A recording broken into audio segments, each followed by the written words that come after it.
ရှိတတ်တော့တဲ့ခြေလမ်းရဲ့မင်းထိန်ချုပ်တဲ့ကဘာငယ်ထားရင်ခဲတော့ခွဲကိုပြင်းရှိပါမယ်မင်းပြောထွက်ခဲ့ပါတယ်အိုးတဲ့ကိုစိတ်ချလို့ပါကွာထွက်တော့ဖို့စီစဉ်ကိုခဏနောက်ဆုတ်လိုက်ပါ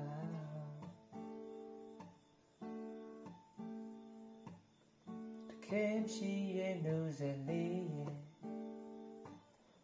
အိမ်မက်တဲ့ကိုရဲ့သူဆန်းစားနဲ့သူလေးပဲတော့မယ်မိုးလေးနဲ့ပြဿနာတက်